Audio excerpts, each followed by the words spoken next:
जय माता दी। आप सभी को माँ भगवती महामाया की कृपा सदैव बनी रहे। आप सभी हमेशा खुश रहें, स्वस्थ रहें,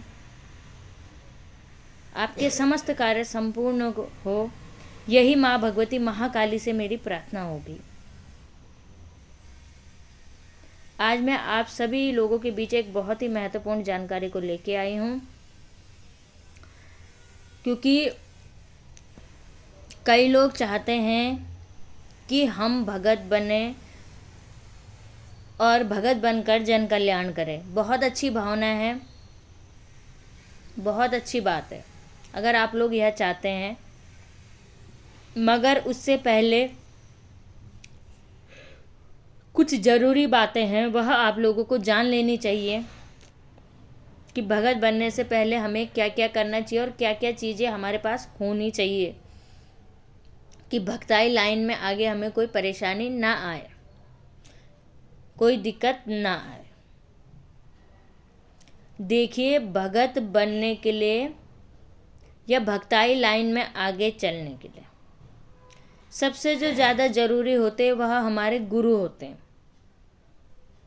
बिना गुरु के गद्दी नहीं लगाई जाती है, बिना गुरु के गद्दी नहीं लगाई जाती है, क्योंकि गुरु ही हमारा मार्गदर्शन करते हैं, गुरु ही हमारे संकटों को कम करते हैं, गुरु ही हमें रास्ता दिखाते कि हमें संकटों को कैसे काटना है, कहाँ रखना है, और संकटों को काटने के बाद उन संकटों को कहाँ रखना, कैसे रखना।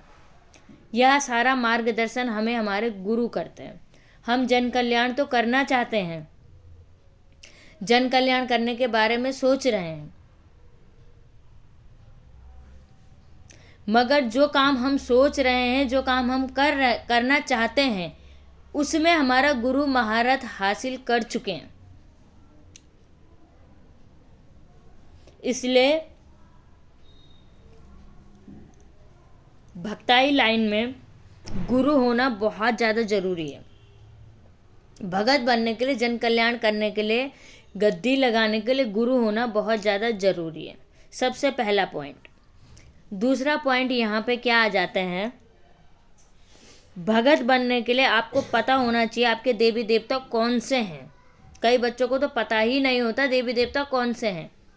अगर आपको आपके देवी देवताओं का पता है, कुल देवी देवता पितरों का पता है, तो उसके बाद आपको यह पता करना है कि आपके कुल देवी देवता या पितर आपसे खुश हैं या नहीं है।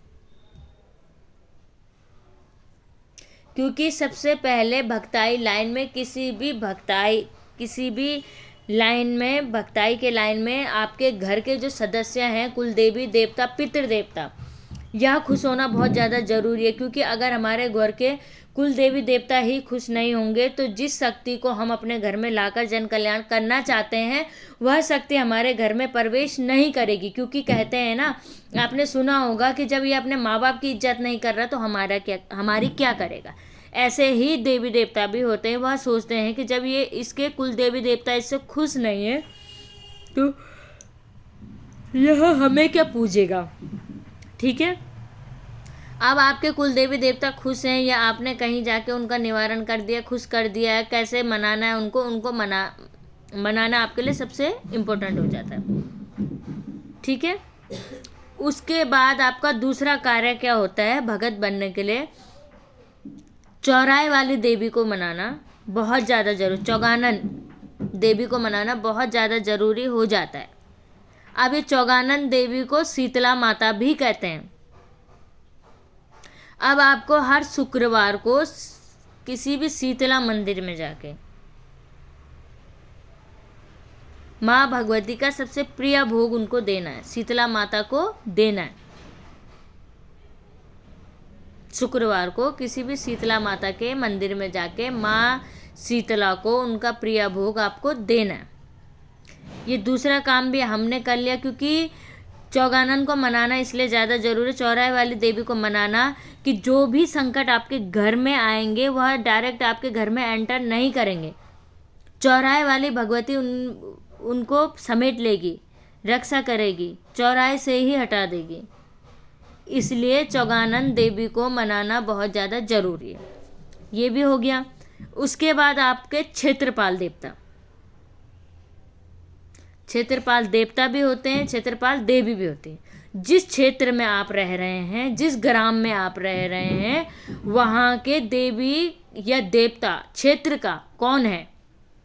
जैसे हम ऋषिकेश ढालवाला में रह रहे हैं तो हमारे यहाँ की क्षेत्र की देवी माँ भद्रकाली है। इस देवी को समय समय पर जाकर भोग देना अति आवश्यक है।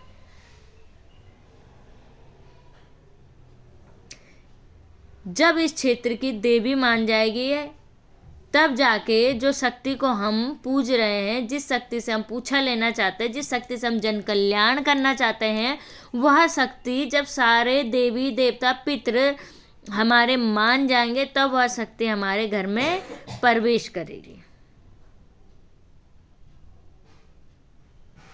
जब आपकी यह सारी शक्तियाँ जो अभी मैंने बताया है, गुरु से लेके, कुल देवी देवता से लेके, पितरों से लेके, चौराहे वाली से लेके, ग्राम देवी देवता से लेके, उसके बाद इन सबको मनाने के बाद आप जिस शक्ति से जन कल्याण करना चाहते हैं उसकी सिद्धि या साधना करेंगे।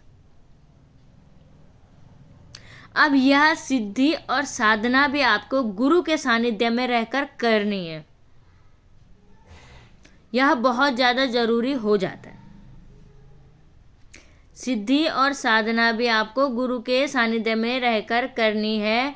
अगर आपको जन कल्याण करना है, भक्ताई में आगे बढ़ना है, लोगों के दुख काटने हैं, संकट काटने हैं, नाम कमाना है, फेम कमाना है, तो इन सब चीज़ों को मनाने के बाद ही आप भक्ताई लाइन को कर सकते हैं। और इन सब चीज़ों को करवाने में आपकी मदद गुरु ही कर सकता है, और गुरु ही आपको शक्तियाँ प्रदान कर सकता है, गुरु ही आपको सिद्धि साधना के क्षेत्र में आगे ले जा सकता है। इस बात को ध्यान रखिएगा और फिर जन कल्याण करने के बारे में सोचना और फिर विचार करना। आशा करती हूँ आप सभी को मेरे द्वारा दी गई यह जानकारी पसंद आई हो। कृपया अगर आपको ये जानकारी पसंद आए तो मुझे मोटिवेट करने के लिए लाइक करना बिल्कुल